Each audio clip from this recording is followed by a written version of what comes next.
Hey y'all, it's your girl Malaka with Drop a Juve with Malaka, and today we have a special episode with Taryn Bennett of Nails by Taryn LLC. Today Taryn's going to talk about nails, school, life, and getting through hard times. Taryn's going to drop plenty of jewels for us, so get ready because here we go. So drop a jewel, so what's that mean to you? To me, when I heard drop a jewel, I feel like it was like dropping a story to motivate others, inspire others.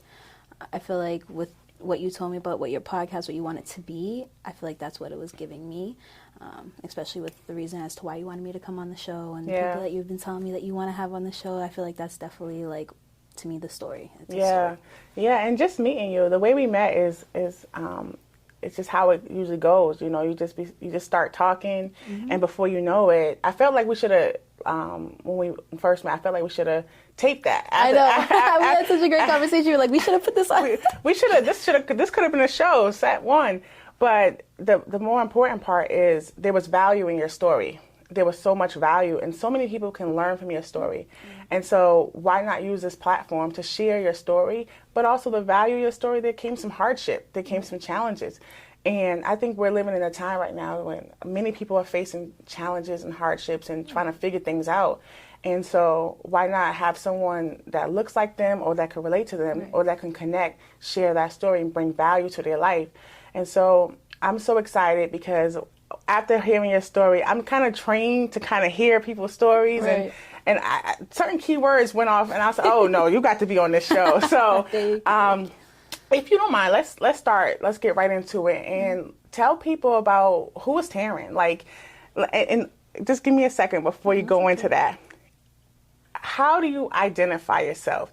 And don't tell me like one or two words. I want to know, if someone said, "Who's Taryn?"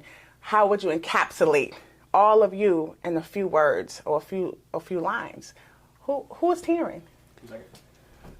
When people ask me that, I feel like I really don't know what to say. I feel like I can give you what other people would say about me. And I would say I agree with what people say about me, but to start off, I guess people always say that I'm very hardworking. That's like the main thing that everybody says. Like, I have a very hustle mindset. I get stuff done when I need to get it done, but like, it's kind of, after hearing that so long, it's kind of like sickening to hear, because it's just like, that's all I feel like I portray. Okay. And it's like, I want to be more than that. Okay. And I feel like because, you know, I've had to do what I had to do for so long that I don't even know who I am. And it's kind of sad to say, but like, when people really ask me, I'm like, I just know I'm hardworking. I know I'm kind. Like, I know I do spread positivity to others, but it's like, I don't know if I do that same stuff that I do for others that I do for myself. Okay. So I feel like with that, I've definitely lost my sense of self and who I actually am. Okay. But on a physical sense, I can tell you who I am on paper, but like who I am, I'm trying to figure that out right now. You know? Right. And that's okay. You know, I thank you for being transparent and sharing that part, because most people are vulnerable in a way where they don't want to tell you who they are, but they can tell you everything about you and how horrible you are or what you're 100%. Not doing. So let's talk about the Taryn on paper, and then we'll peel back some of those layers to find out the jewel that you're going to drop today. Okay? So tell us about the Taryn on paper. Okay, the Taryn on paper. I actually just graduated from Bentley University. Let's go, yes. Yes, I did it in 3 years, so I have a computer information systems degree with a minor in management. Hold on, wait a second. You said, you graduated from where? Bentley University. Yes. Okay, where's that at? That's in Waltham. Okay, so that's in Massachusetts, right? So you like the creme de la creme, right? Yeah. Okay, so Bentley, and hold on, you went to school for what? Computer information systems. Okay. So in a simple sense, it's like computer science, but in the business world. Wow. Yeah. So when I think of computers, I think of this guy sitting behind a desk. Oh yeah, that's not going to be me. That's not going to be me. I don't think of this, someone who looks like you, a young woman going to school for computer information systems, technology. Yeah. Tell me about that. How'd you get into that? Okay. I feel like I'm going to be real. I'm always real, but I'm going to keep it even more real for the sake of your podcast. I honestly didn't really want to go to school. I just did it because, you know, that's everybody in my life always like, Taryn's going to go to school and do great things and whatever. So I went to school, and I went to school for management. That's why that's my minor, because I just switched it.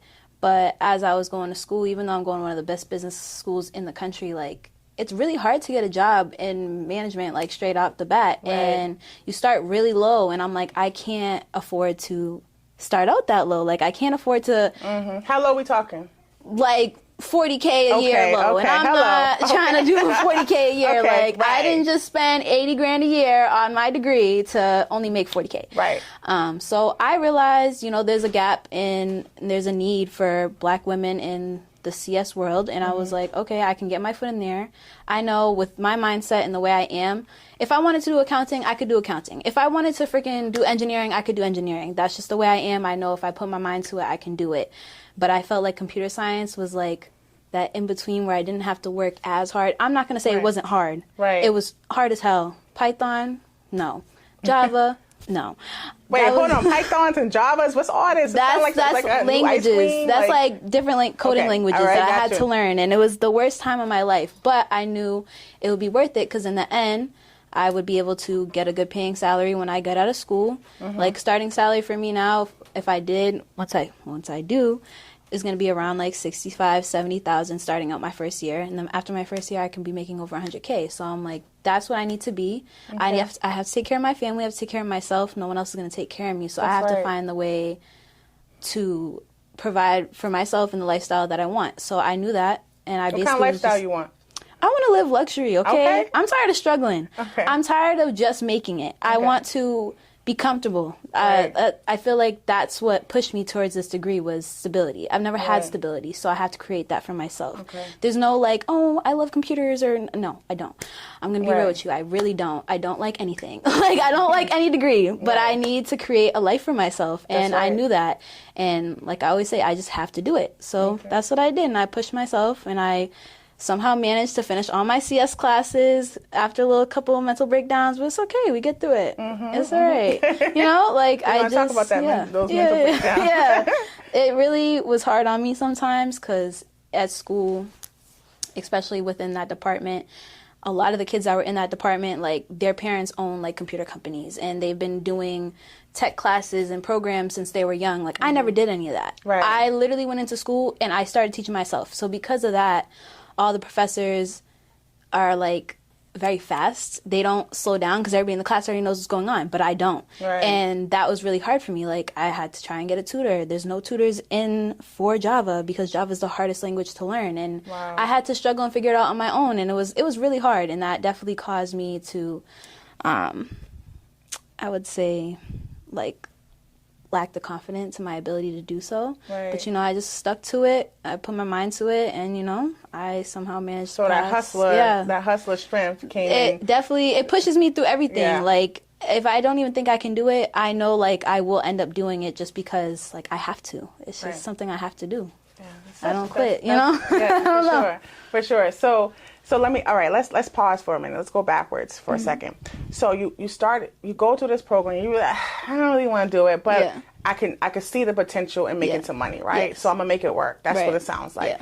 Being a Black woman in this field, a woman of color, right? And there's no one else. Did you have any mentors? Did you have anyone? No, I always say like I had, you know, one or two at school, but like no one is really in the CS department like that. Like no one within the actual department. I had to outsource for my own help. And, you know what I mean? That was kind of hard, but, you know, it is what it is. All right. So you figured it out. Yeah. That's the point. I figured it out. All right. You figured it out. And so you started somewhat behind your peers. Oh, yeah. 100% behind. How did you end up ahead of your peers? Oh, yeah. There was a lot of times where the way I am, I'm very competitive, especially when it comes to a white man. I'm not going to let them make me look stupid. I don't care if I don't know what the hell's going on. I'm going to make it look like I know what's going on. So I did the studying. I did the extra work. So that way when I went in, I could prove to everybody else, like, oh, you're not done yet? I'm leaving early. Like, I left early every class. Like, I was putting in the work to be able to upshow everybody else. Like, because I know at first, like, literally, I remember, like, my professor... So when you have, like, a learning disability, you get extra time, right? That's fine. No, and I'm not saying hating on nobody that does that. But he literally came up to me in class, and there was a class assignment that we had to pass in at the end of the day. And I was really struggling. Like, this is the first couple weeks. Like, I was damn near going to drop the class. And he comes up to me and whispers, and he's like, you don't have to pass it in right now. You can pass it in later, too. After he, like, admitted to, he was like, if you have a learning disability, you can pass it in at the end of the day. And he comes up to me, and he's like, you can pass it in at the end of the day, too. And I was like, why do you gotta, like, out my business like that? Like, did you call out every single person that has a learning disability in here? Why are you doing that to me? And ever since, I literally had a mental breakdown after that. And I was like, listen, I'm already struggling. You're not helping me. There's no other resources to help me. Like, I literally found some kid on campus, and I was like, dude, you need to, like... teach me this from scratch because I don't know what's going on. And that one kid, like, literally, praise him. He's like an international student. His name was Kem. Shout out to him. Really really got me through that class. But yeah, it just like it really shout hurt. Out to Kem. Shout out to Kem. He was a real one. But that just really like made me reflect, and I was like, damn, like you really look at me and you think that I can't do it. So I put in extra time. I found like my boyfriend's cousin, he does coding and stuff. He helped me out. Like I really had to outsource and look for myself. Like I really had to advocate for myself. And I think college definitely showed me that. Like you have to advocate for yourself. Absolutely. Just down to like anything at school. I will fight with anybody, head to toe. Any professor, any whatever. Because you're paying for it. Yeah, that's you are paying for it. Like you're paying your 1 year of school pays their whole salary. Like if you think about it really, like it's so it's a lot of professors don't even get that salary. A lot of people are like lecturers or part-time. No, that's true. No, I'm not saying like whatever, but I'm just saying like but you're paying for it. Yeah, I'm paying for it. This is my time. It's valuable. Listen, y'all work for me in a sense. Like, this is something you use in that way. So let me ask you this. So why do you think... So right now, we got technology all around us, right? The pandemic really showed up and showed people, like, listen, if you don't know how to get with technology, you're going to get left behind. Yep, you got to catch up. So the old saying goes, if you don't get with the time, you get left behind. So here you are, not really feeling, technology in that way, but you figured out a way to master it. You figured out a way to accomplish certification, graduation, a degree in this field. So let me ask you this.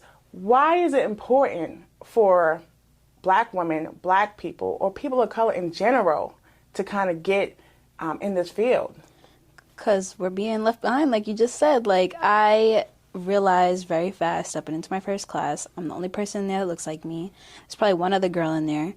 Literally, me and her ended up becoming, like, best friends. Like, that's my girl. But I realized that it was important. I feel like the other thing that, like, kept me pushing is, like, I feel like I need to be a representation. Like, I feel like there needs to definitely be more of us. I met this one guy. He graduated from the same school. He actually owns the Brockton Beer Company, I'm pretty sure. Okay, nice. He opened up a coding course for younger kids in Brockton. It's free. So I think it's like Kids Who Code. Yeah, and that, when I met with him and I talked to him about that, like, I wish that was around when I was younger because I feel like I probably would have enjoyed it more. Right. It wouldn't have been something that I technically, like, grew to hate. I ended up finding another way to use my degree within the field without having to code, so thank God for that. But like, I just feel like it's just, there's so many opportunities within this field. Like, there's so many jobs. The jobs are endless. That's the other reason why I chose it, because I don't like being in one place for too long. That way it gives me the ability to jump around if I want to. I can pick a different career if I really want to. Absolutely. And I just feel like there's so many opportunities that we're not aware of. Like, the job I want, I never even knew that was a thing. You know what I mean? Like, it was just like, there's so many, and also with this, like, this space, this career, like, this degree, there's new jobs opening up every day that were never a thing. Like, you know what I mean? It's just, it's a lot more expandable, I feel like. Right. It also sounds like you also have, just thinking of your hustler's background, right?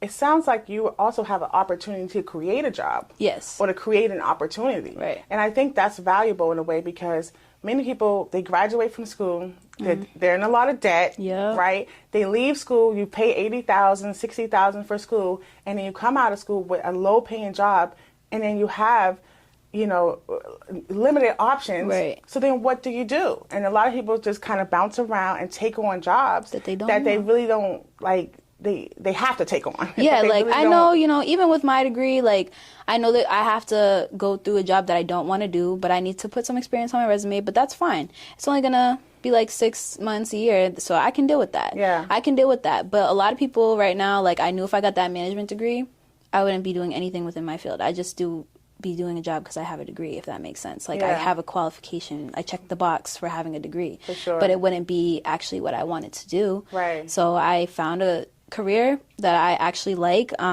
which hopefully will be beginning soon. All right. I want to be a business analyst, and I want to take on a Scrum role position, Scrum leader, which basically I would be the middleman in between like developing softwares and applications.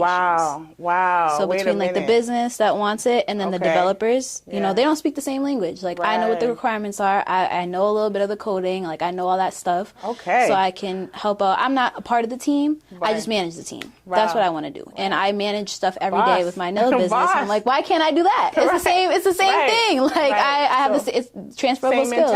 Same mentality, transferable skills. So you sound like you about to go ahead and create that opportunity. So I know you'll get some experience, working for other companies. Right, yeah. But it sounds like your niche. Yeah, no, that's why I figured it out. Like that's why I said, like I figured it out how I can use my degree in a way that I want to use it. That's right. And not be miserable. Like I cannot see myself sitting at a desk coding and then it not running because you don't have a semicolon. Do you know how annoying that is? Do you know how annoying that is? Like I don't think anybody understands. I know it's all about the code, the language, right? Literally. So in order, like, on every sentence line, you have to have, like, either, like, a bracket or a semicolon. You don't have that semicolon, the whole thing is not going to run. And you can spend hours looking through your code, seeing what's wrong with it. And it's all just a little semicolon. I can't do that. I don't have the patience for that. At least you know where you fit in this. But, again, the valuable part of this is that, like I said, like, a lot of people, I can give you my own experience. Professionally, I'm a social worker. I'm a licensed independent clinical social worker. So when I graduated from high school, my dad was like, what you want to do? I was like, I guess I'll be a chef. Right. I'll be a massage therapist.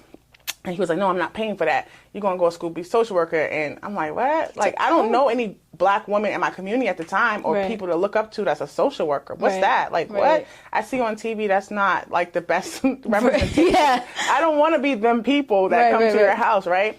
But what I learned, even in this field, so I went to school, and what happened was, it's like, hold on. Because he was a social worker, but he changed the game of social work in a way of, like, when you go to school, you're taught, hey, you're going to do this work, but you're going to be poor. Right. And I was like, hold on, slavery's over. Right. Like, I'm not working for free. Like, hold on. That mentality, no. And so I've learned throughout the process, maybe with social work, I don't have to do certain things. It's the same way like you learn with like with computer science. You don't have to do coding. Yeah, there's so many different things that you can do. Right. And you can bounce around and move around. So I think that's important for people to know about different career paths. But also, get out of this mentality that you're going to work for free. Yeah, like, get out of that. You're going to come out of school with all this debt. Now we have this crisis right now. Everybody's in debt. The pandemic, everybody was coming up during the pandemic, but all them student loans was on pause. Right. Now the government said, pause up. Yeah, I don't care what we going to figure out or do. Pause up come August, September. You got to pay like you weigh. And so a lot of people right now are trying to figure out what to do. And now you have a lot of people who are coming into the field like, I don't want to go to school. Right. Why? Because I'm going to have all this debt. So can you tell me a little bit from your experience? Now, this is where we about to get into the Nails by Taryn. That's okay. Let's go. Right. Tell us what you did different. Because you graduated with no debt. No loans. From Bentley University? Yep. Okay, let's go. I never took out a loan in my life. All right. So we need to hear. I wish I heard this story 10 to 15 years ago. Yeah. For me, I feel like it definitely started in high school. Like, honestly, if we're going to be real, it started all the way back in middle school. Let's be real. I'm going to be so real. That's why, like, all my clients who have kids, I be giving them the job. I'm like, this is what you got to do. Like, this is what I did. I did it all on my own. You don't need nobody else to help you. You can do it by yourself. I always had that mentality, like, I know I'm going to school. It was enforced on me when I was young. So, like, I always worked very, very hard in school. Like, I remember crying in, like, 8th grade because I got a bad grade. And I'm like, I'm not going to college, but it's okay. It's okay. We make it through. Okay. And so, you know, I was always pushing. So I was always ahead. Actually, like, I think when I first started high school, I was, like, a grade above for, like, most of my classes, which ended up giving me other opportunities. You were advanced. Oh, yeah. I was, like, in junior year taking AP stats, and that's only for seniors, and I was taking 2 math classes so I could take AP Calc the next year. Wow. But you don't necessarily have to do the school part. Like, there's a lot of other things you can do. Like, I made sure I was very involved. I played a lot of sports. I played field hockey, I played soccer, I played softball, I played cheerleader. I did everything. I did all of it. But it just gets you in the know. Like, you get to know different people. You never know who you may meet. And then I was able to apply for a lot of scholarships because I did so many things. Right. And so you had a diversified portfolio in high school. Even back in high school. That's important, everyone. Diversify your portfolio in high school. Make sure you network, because networking is, like, the key to everything, especially nowadays. Like, you're not going anywhere if you don't have no network. That's right. But, yeah, I started that way. Through that, I was able to go into, like, a lot of different programs. They helped me find scholarships. Because I was in those programs alone, I got scholarships just from that. Wow. And then when I was in high school, Brockton High, I don't know about other high schools, but Brockton High releases, like, a scholarship book. When I tell you I applied to 56 scholarships when I was in high school, I'm not kidding. I applied to 56 scholarships.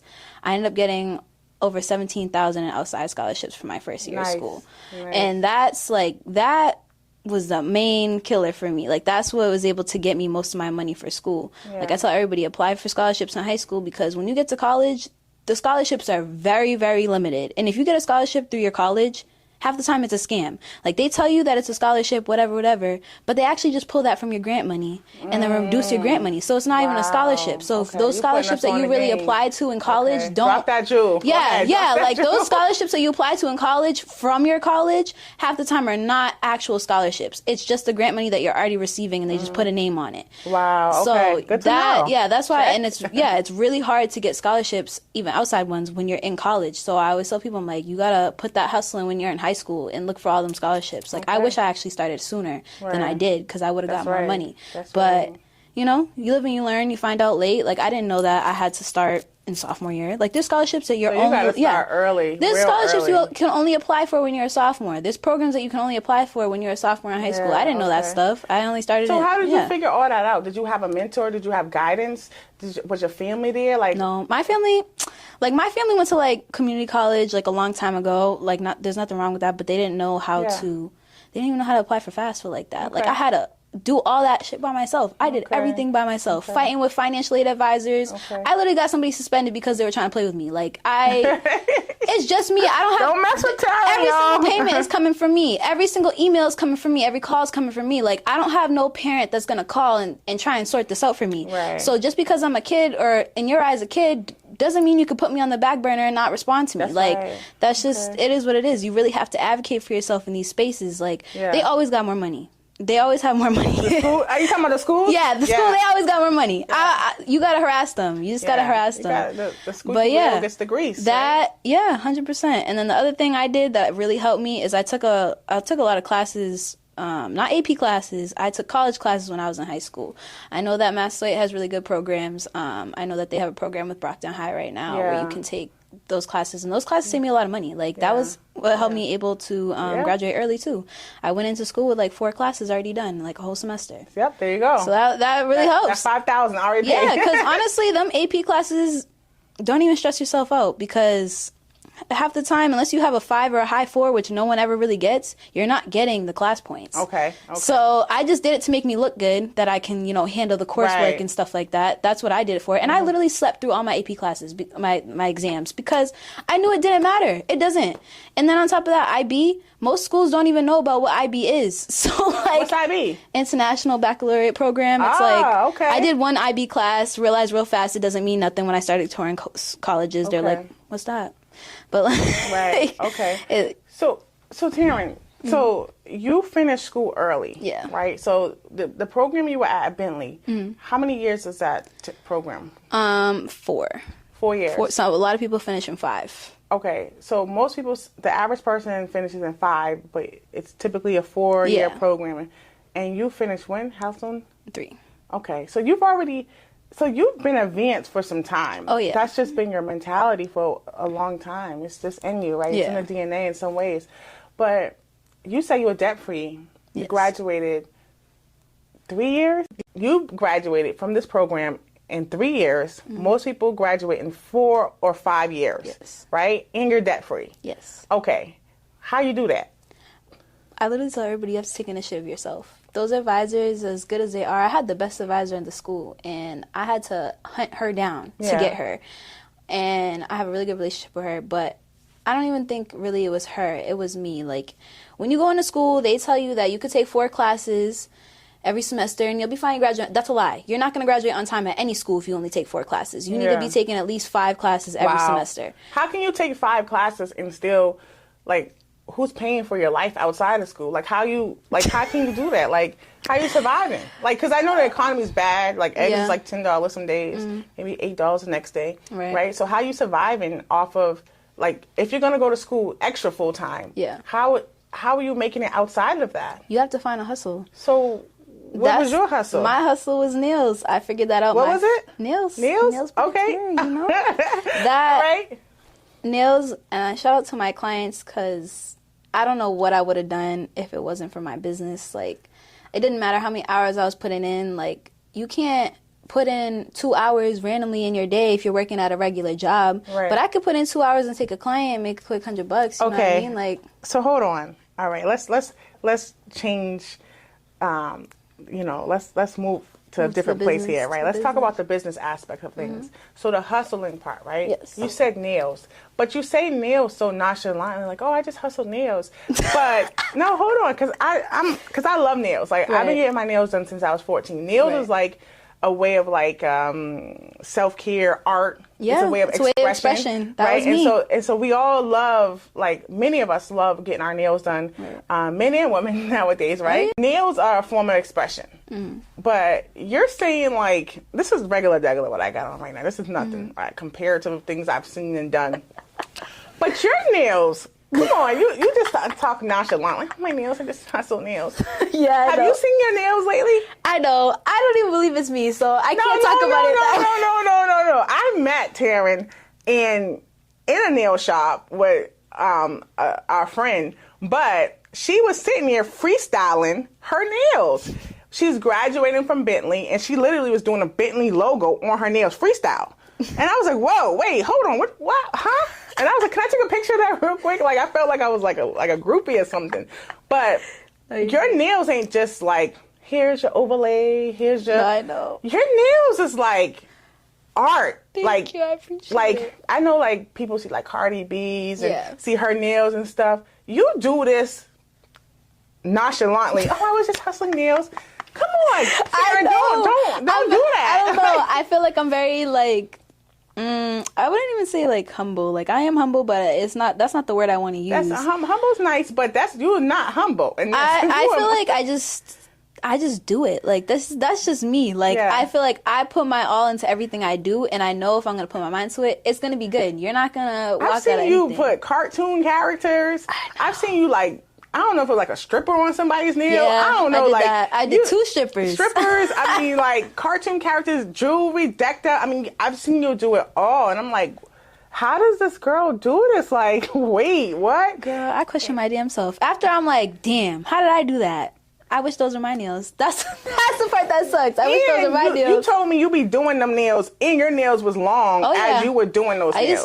I used to wear extendos and I would do nails. I loved my extendos. Do you like doing nails? Yeah, I love doing nails. Okay, so it's a passion? Oh, it's definitely a passion. Before, in high school, like, even the guys knew. When I had a fresh start, they're like, let me see the nails. Because you already know, because even before I was doing nails, I will drive. I will skip school and go get my nails done. I don't care. I'm going to be the first person at that place because, whatever. Why do you think you're so good at it? What are you putting into that? Because you say you went through some hard times. How the hell are you good at everything? I don't know. Like, I asked myself the same thing. But with the nails, I used to do nails when I was younger. It was something I liked to do. I would paint little things on literally my best friend. You ask her how we met. Taryn had these little emoji nails on, and she'd painted them herself and whatever. And this is like with regular polish, not gel. Right. People think things are hard now. You should have been there when there was no gel, okay? Because trying to wait for it to dry with the right amount of time, and then that was hard. That was rough. Right. And I had, honestly, this one lady, when I was growing up, like family friend, she had cancer, and even through her chemo and stuff, her nails were living on and growing out real crazy. She had really, really long nails, and she bought me all these little brushes and all this little stuff, and I would just do her nails for her when she's in bed, and like literally these doctors would be like, oh, ask her to do a bumblebee. I'm 11. I was 11 doing it. He was under pressure. Yeah, I'm like, this feels like some pressure. Like, so it's it's kind of always been in me. Like, art has always been in me. My grandma always says that, like, my family and back in Jamaica, like, a lot of them are artists and carpenters and architects type of stuff like that. It's all in. It's in me. But I never had an outlet to do it because I never had the space or the time to do it. Okay. Because in high school, like I said, I didn't take not a single freaking elective. If it wasn't an elective that was going to give me points towards, like, math credits or something, they wasn't letting me take it because I was so advanced and wanted to keep me up there. Okay. So I never had the time because I was doing that. Like, I would go after school, go to play sports. If I had a game, I wouldn't get back till 9 o'clock. Right. I'm up till 12 doing homework for AP classes. Like, I didn't have no time to do art. And I feel like this was my way of still being able to make money, but being able to express myself. And, you know. Right. And not only people... the gratification, like doing someone's nails that beautiful, right? And the gratification of like making people feel great. That is the best part of the set. Like at the end when I'm taking the pictures and they're so gassed, and I have like this long body mirror in my shop.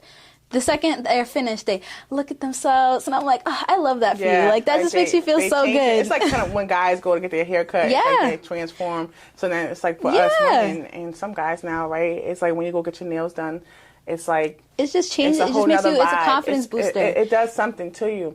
Let me ask you this. So even your school, and I've seen like a few articles written about you, like your school, Bentley, they had to even recognize the value. Oh, they're very proud of me. They was like nailing it. Like they wrote a whole article about you. I was talking to someone the other day. I said, I'm going to have this young lady on a show named Taryns. They was like, oh, she was in the Enterprise. And I'm like, see, your story's out there because people recognize that there's some value here, right?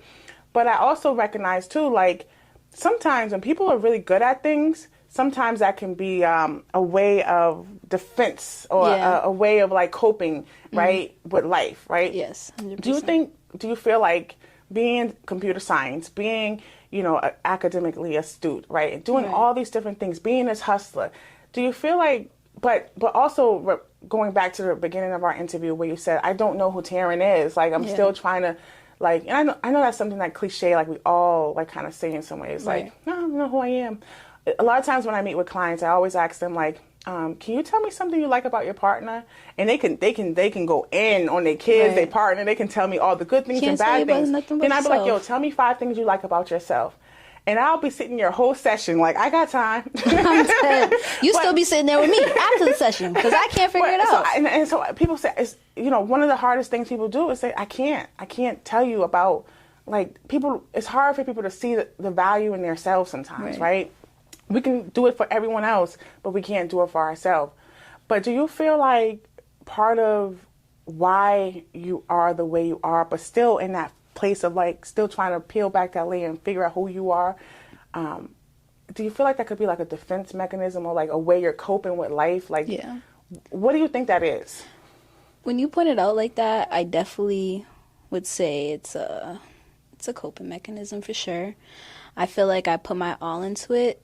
And I take on so many things, and I do all these things, and like, it's great that I'm doing these things, but really, no one should be doing the amount of stuff that I be doing half the time. Like, you should not be doing all that. Like, literally, I do the most, and it's like, you really don't have to do the most. You can relax, take a deep breath, Taryn, like, but I can't, and I feel like it's a way for me to block everything else that's going on in my life, or, like, the things that I'm trying to push away, because then it's like, all right, now everyone can see these great things I'm doing. My mom can be proud of me. My dad can be proud of me, like, whatever. Like, I feel like I can only get gratification from, like, doing good.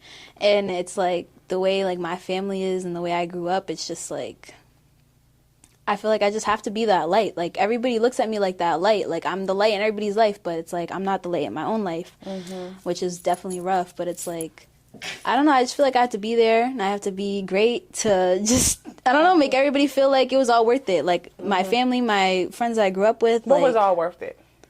all the shit I went through. I don't know, like all the trauma, I guess. There's a lot of stuff.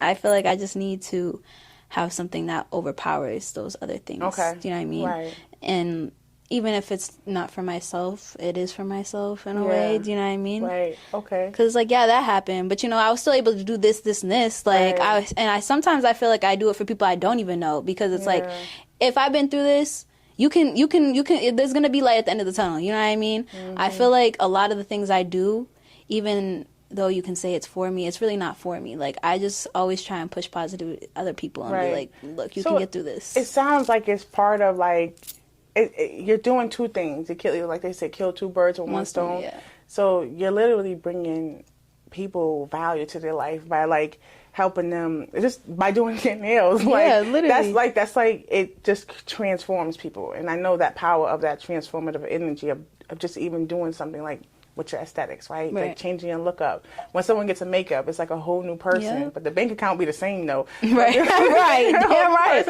Might be a little less. Getting your makeup down these days is not cheap. Well, your service is not cheap either. Oh yeah, no. However, I know that. Okay. That's okay. You got to get paid for what you do. Like, and people will pay. I mean, people spend money on everything. Okay, but let me drop it to you like this. Okay. Everyone's like, oh, your prices are so high. I'm like, okay, that's fine. But let me tell you this. You go to the nail salon, your nails last how long? Maybe 2 weeks if you're lucky. Mm-hmm. Okay, so now you're going back to the shop 2 times a month. And then if you break a finger, probably 3 times a month. No, but hold on. That broken finger, no lie, will be like $14. Yeah. Because it's gel. What you mean? And on top of that, the salons are competing with us nail techs now. Okay. So your refill now is costing you, what, $50, $60? It's crazy. So, and then if you're... And it's so thick. Yeah. Thick, and if your set don't even last, so, okay, now let's add that up. Now, say you get 2 full sets, or maybe you get a refill. You're already spending $110, maybe $150. These days, they're going up. Yeah. You're going to spend that one time with me. Most of my clients come back once a month. Most of my clients, some of them come back over So, wait, you telling me you got these long, like... Yeah, I can even show you a picture. I had a client, it's on my other phone. But my client, she had the stripper nails. She has XL nails on. She literally just came back to me yesterday. What's XL nails? Tell us. It's like this long. Okay, so she has 2 jobs. One of them, she works at a nightclub, and then the other one, she works for, like, a home with special needs kids. So she's doing a lot of stuff, picking up, doing all these things. She's busy, right? And her nails are all on. All 10 were still intact, okay? All 10? And they were XL, and she had them on for over a month. So, yeah, you're spending all that. But at the same time, half the time, you're spending more than my clients are spending in 1 month on nails. Wow. And that's true. So when you think about it, it's not as expensive as you think it is. But you know what, Taryn? You don't even got to explain it because you don't even gotta explain that I think you see that's part of you. Yeah, no. That's part of you who you are. I know I don't have to explain it. Like, I know the work speaks for itself, but I feel like people really need to understand why nail techs in general charge more. Like, I'm not going to speak for everybody, but I know most of nail techs. I know Jess, I'm training her, I'm helping her out. Her nails last a month, and you're spending, you're maybe spending a little bit more than you are at the salon, but you know what? Your nails are lasting. But you also come in and you get experience. You get that one-on-one unique vibe. Oh, like, it's a whole, like you feel like a celebrity yourself just walking in, and you got that. You don't got to deal with all type of, like, other, factors when you go to a nail salon. So, and people, someone's paying attention to your nails, right? Like, oh, that's fungus, girl. I'm not going to work on that. Let me tell you how to treat that versus, like, let me just cover it up. Right, and then now it's spreading throughout the rest of the salon because they ain't even cleaning their tools. Like, and they're going to use that same file on the girl that had the fungus as they are on you. I can promise you that. Wow. So hygiene is really important. Oh, yeah, very important. So many people don't realize about the hygiene part as far as nails. So when you go to a nail tech, you're getting an exclusive experience, especially, I can't speak for all nail techs, but from you, Jess, it's an exclusive, safe experience. Also, I'll give you some life advice too. Okay. A lot of my clients sit and they say it's like a therapy session. Yeah. Like, it's getting to a point where you gotta call me. Yeah, I have clients that have literally told me, not even their boyfriends, not that they're pregnant. I have people tell me that their life extreme accomplishments. They call me. Like, literally, I had a girl call me, was so excited about finding out the gender of her baby. Literally steps out the room of getting the gender and is like, Taryn, it's a girl. So excited. Like, I love doing my job, not even because of the nails, but because, like, I'm really touching people's lives. Like, these people feel the need to share these things with me. And I feel like that's like, they're like, oh, Taryn, I gotta come in, just not even to do the nails, just because I gotta talk to you. So there's so much value. So here's another Jew. So how do you manage your own life, right? Because I know, like you said, like you go through your own stuff internally, and only you know what that is, that experience is. And I think we all go through some level of life stress or just like hardship or challenges, and sometimes it'd be forever. Sometimes it'd be a couple months, couple years, but we all face with some type of test and challenge every day. But so not only are you dealing with your own stuff and figuring that out, but then you're dealing with your clients. I know. And so, I know. like, how do you find balance between all the things that you're doing, showing up for people, being on time, giving that love, giving that positive energy every single time, right? And also taking care of yourself. Like, how are you managing that? What are you doing to take care of yourself and with all that you have going on? I would say when I was in school, there was no time for it. But I made a promise to myself when I was in school, like, when you finish, I'm going to take care of myself. And that's exactly what I've been doing. I've only been graduated for a month, but I already got a physical trainer. I'm already going back to therapy. I started eating right. I feel like those things are very important. I know everybody says it's like cliche, but like literally my mind doesn't feel. Hold on. So therapy, fitness, eating right. Yeah. All right. You back on things. it. Those is all. Why are these three things? I don't know. It's just like having a regimen that's not all over the place. Like, because when I was in school, it's like, okay, if I could take a client tomorrow morning because this class is canceled, I'm taking a client tomorrow morning because I have to. Mm-hmm. But now that like I get up in the morning, I literally go to the gym at 6 a.m. Crazy, I know. And I go home. I have enough time. I can make myself breakfast. And it's just like great. Like, I have a skincare routine. Do you know how amazing that is to me? Like, I always had a skincare routine, but was I ever able to complete it? No. Because I barely woke up in enough time to get to class. So you actually take your time? Yeah. Like I put my little eye cream on. Oh my God. You like dabbing? Like, and every single time I do it, I'm like, I have a skincare routine. Right. And you can see the difference, right? Yeah. The skin and everything like that. Just like my mental, like I started putting on weight really fast, and I was like, ooh, I gotta slow this down. And just like the past couple weeks, me doing that, like, is definitely like helped me. Like, wow. Good. So do you think mental health is like something that's been a factor along the way of like just going through these challenges? Has it, like, what role has mental health played in your life story, and just even doing nails, going to school, helping people? Like, what role has mental health played? How important is that, or isn't it important? It is very important, and I know I overlooked it for very long, and everyone would tell me, your mental health is important, but... Wait, what happened? Everyone would be like, your mental health is so important, and I'm just like, yeah, we'll deal with it later. I mean, that's exactly what I did, but it was very important, because if I had my mind right, I probably wouldn't have went through some of the things that I went through, like the mental breakdowns from school, and just taking on too much. Like, I probably wouldn't have had those times, but I don't know, like, it's important, but I don't even know how to, like, talk about it in sense of, like, what I was doing, because there was just no time. And I'm always going to say that. I know there's no time. There's plenty of time. You cannot buy time. You just can't get it back. Yeah. You know, and I regret that. Like, that's why I say you need to slow yourself down. Slow yourself down and have, like, a actual regimen. Sometimes those things, like having a basic boring life, is not the end of the world. Like going to your 9 to 5, coming home, cooking your dinner, like sometimes that's all I want. Like literally, especially when I was in college, like that's all I wanted, was to have a regular boring ass life. Like sometimes people think, oh, I need to be doing more. But you know what? Sometimes when you doing the more, it don't feel great. Like it doesn't feel great all the time.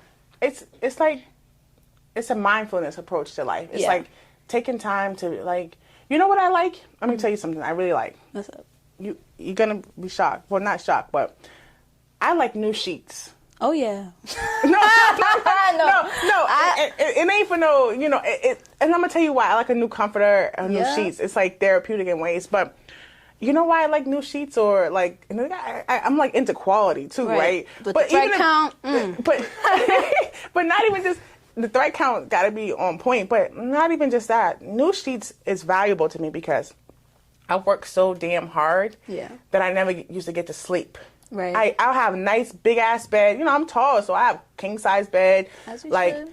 But I never got the chance to really enjoy my bed. Okay, I get what you're saying. Because I'll be working hard. I'll be on the phone all night taking care of people's problems, what you need. Oh, no, that you didn't get paid. Okay, let me take care. I got you.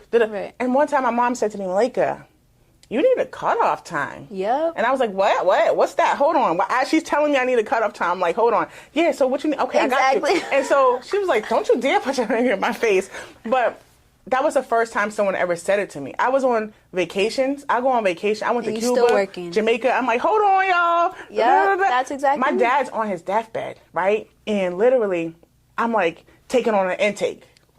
Like, hold on, y'all. Just, yep, you need what? And I got people in the office I should be able to help and do it and maintain that and get paid to do that. But yeah, I want to be like making sure everything's okay. Right. And I said, damn, something is kind of probably wrong with that. Yep. But I didn't realize until Mom Duke said, hey, yo, listen, you need a college time. This is too much. Because now you got kids, you got a family, and this is all they see of you, even though they're with me. So I got a cutoff time, which is important. So even if I'll see someone's text, I'll be like, nope, I'll respond in the morning, right?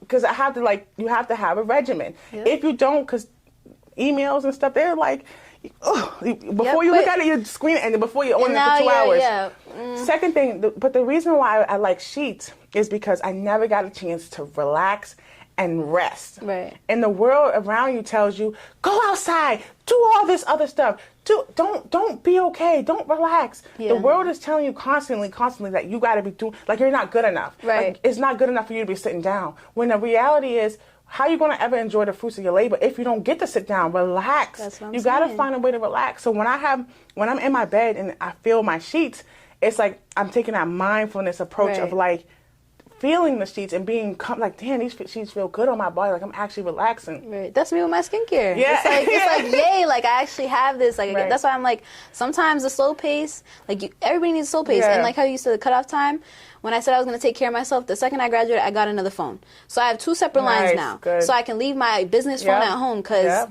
I was constantly working. Because I have my phone right there, I don't even have my business bank account on my own phone. Okay. Like I don't want to put that on there. But go ahead. No, it's on the other phone. It's on the business phone. Everything stays on the business phone because I don't want to see it. I don't want to breathe nails. I don't want to look at nails. Right. You have to have a way to rejuvenate that energy. I go on vacation just like you said, and I'm out here texting clients like, oh, I'm gonna get back at this time. Like this and that. Like no, I need to find a way like to just shut it down. Like I just leave it at home now, and it's a little extra. But has that helped your mental health though? Hell yeah. Because like I said, like I'm always tending to my clients, and there's no problem with that. I'm not saying you guys are burdens. It's just like I need to take care of myself too, and having that. Even though it's not an actual cutoff, like sometimes I'll still be up at night texting people back. Right. But that's because I'm doing nothing all day, and I'm like, fuck it, doesn't matter. But it should be more at the request of like, it shouldn't be more so like you constantly feel on edge. Yeah, like you gotta That's constantly how I felt. do that.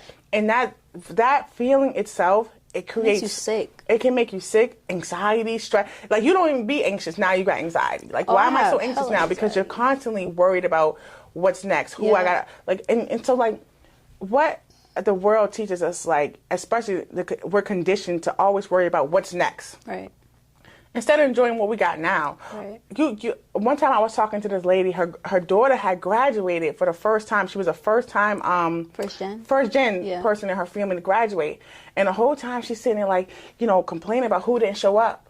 And I'm like, hold on, sis. Wait, your daughter just graduated. And all you're telling me about is who didn't show up to the graduation. Let's not worry about who didn't show up. Let's focus on about who did show up. Who is here in the present, in the now. But see, that's the way we're conditioned to think about the future, what happened, who's going, blah, blah, blah. Right. We're conditioned. So when I said that to her, she said, damn, you're right.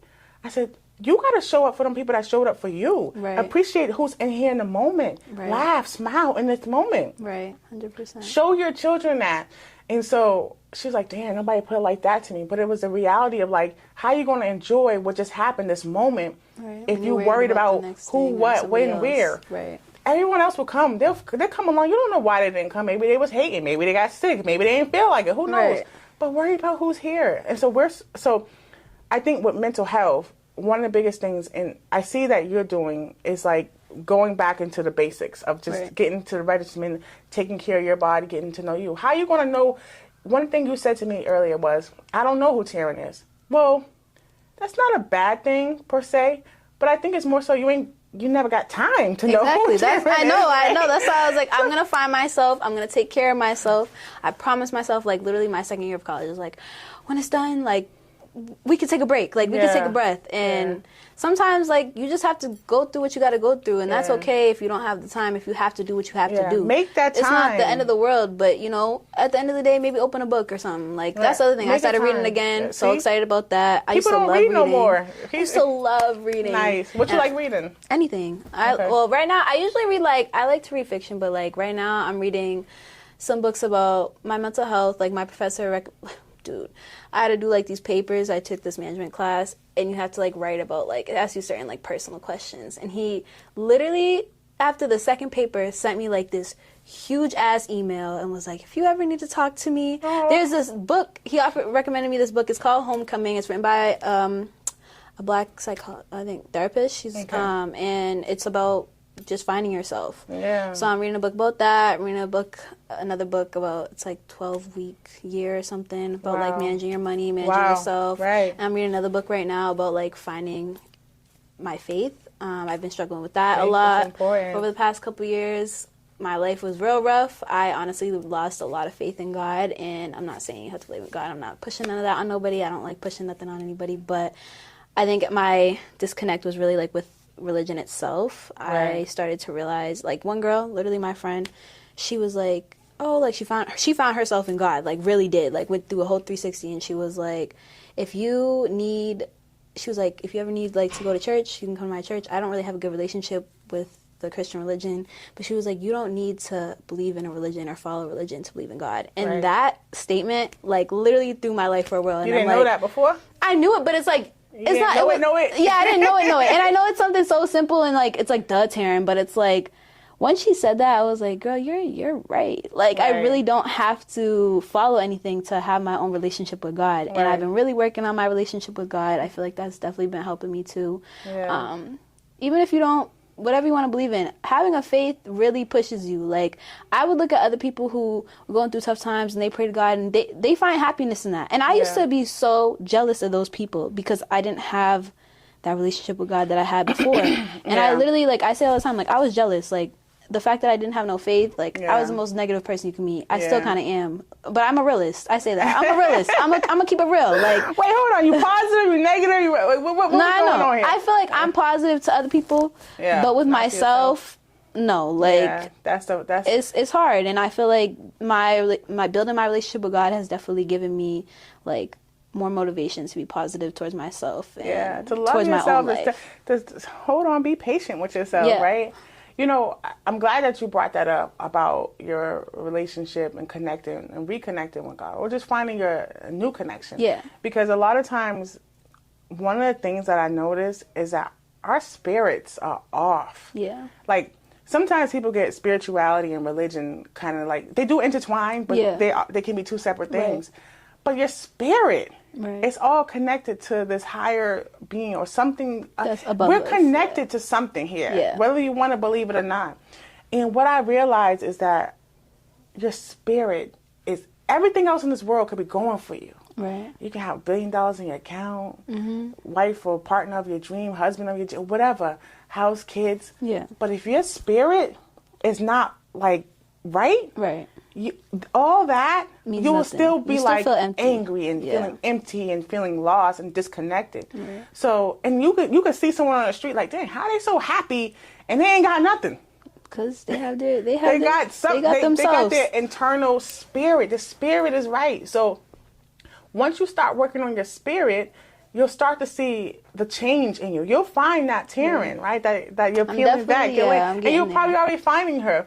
But your connection with higher power is so meaningful and valuable to you in your journey. Right. And maybe that's a source of a strength and power for you that maybe you didn't realize, you had before, was there all along. So I think this is a beautiful message to people to also remind themselves of, like, you don't have to do everything by yourself. You're not always alone in this way of like, it's okay to connect. It's okay to have a spirituality. Faith is important. Right. And like you said, it doesn't mean you got to follow a certain type of religion or faith.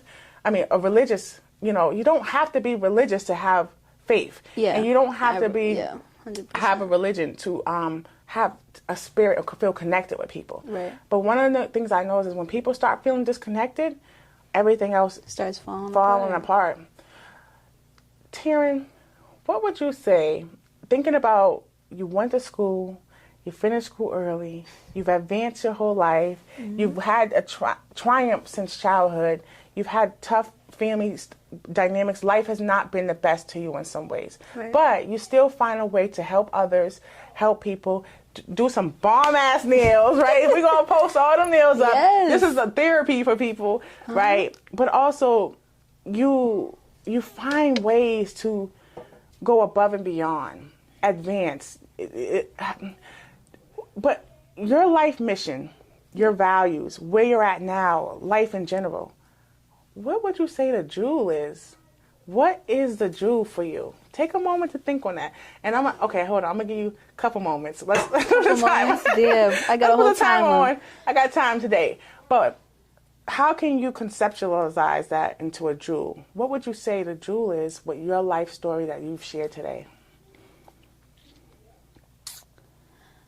I would say,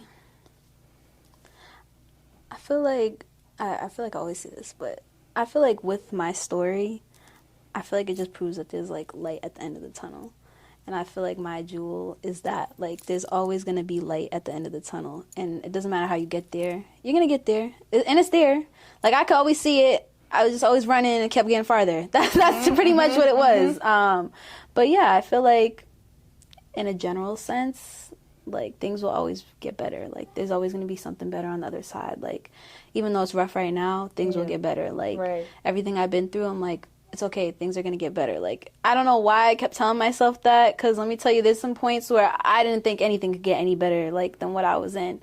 But, you know, if you keep pushing, you keep trying, you look for that positivity, you look for that tunnel, you're going to get to the end of the tunnel. You know what I'm trying to say? Does that make sense? That's right. Yeah. Yeah. So trying to put it into words. No, I can see I don't know, I'm a more visual person, so I can see what I want to say, but I can't put it to words. All right. Can I ask you this? Yeah. Can you give me 5 things you like about yourself? Now, hold on. We just went through this whole process, right? Yeah, I can give you some things. Thinking back, we just had this conversation about, at first you were like, I can. Now we a couple minutes in, 40 minutes, 30 minutes in. Give me 5 things about Taryn that's valuable, that you like about yourself. It could be something like this, like laying on sheets, like me. Right. Right? But give me 5 things.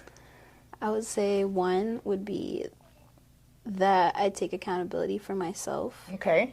Not just like in a sense of like I know what I have to do. I know what I need to do to be better.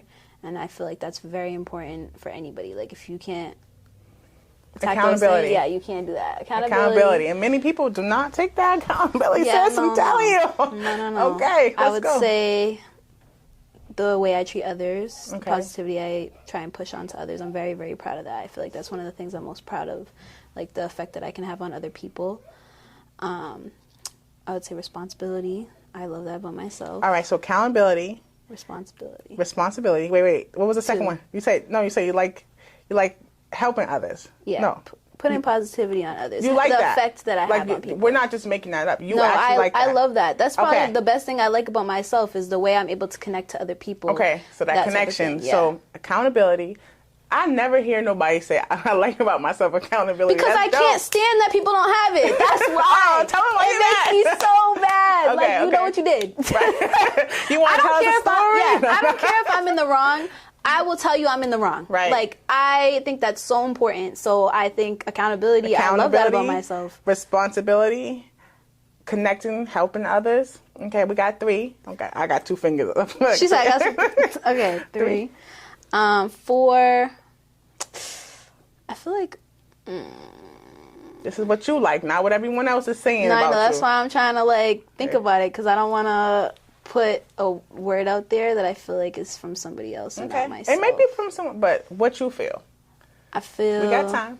So I still got some time. What are my other 2? What am I going to do? 5 is a lot. Why are you doing that to me? Okay, so how about this? We got 3. Yeah. All right. So we're going to do a part 2. Okay. And we're going to come to your shop. We're going to come to you. That's fine. And give people a visual of how you get into this work. Okay. And by then, we're going to have 2 more. Okay, I got you. I 2 promise. more. I So we got promise. responsibility, accountability, connecting with people, helping people. And part 2, we're going to have 2 more. 2 more. I right. promise. I got you. I'll think hard about it. Sound like a plan? Yeah, it sounds like a plan. You Wow. want me to do your nails? Yes. Yes. We can do that in the shop and do the Oh, when are we going? yeah, we can do that and then we can do the show. Let's do it. I think that would be a fabulous way to bring people in. Well, Taryn, I'm so blessed to have you today here on our show, and I hope our audience today will find some connection within your story and get the jewel and learn from that jewel that you just dropped today. And you dropped several. I mean, you dropped many jewels today. But I think the more important part is recognizing there's value in everything you do. There's value in hardship, because hardship brought you here, and it's going to keep you going and going and going and getting better. It gets greater later, but you can get it to it now too. You don't have to wait. So I want you not to do what you did in college and say, I'm gonna get to it. I'm gonna get to it. No, yeah. Make this your reality now. Your Yeah. happiness now. Yeah. Well, Please take care of yourself. Don't push it off like I did. That's Don't right. Do it. That's Don't right. Do it. Don't do it. Well, thank you for being on the show. course. Thank you so much. We really appreciate you, and see you soon. Be here. Okay. Thank you.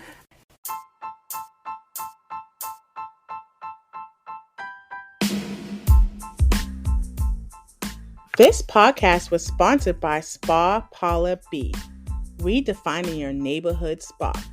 For more information, go to spapaulab.com.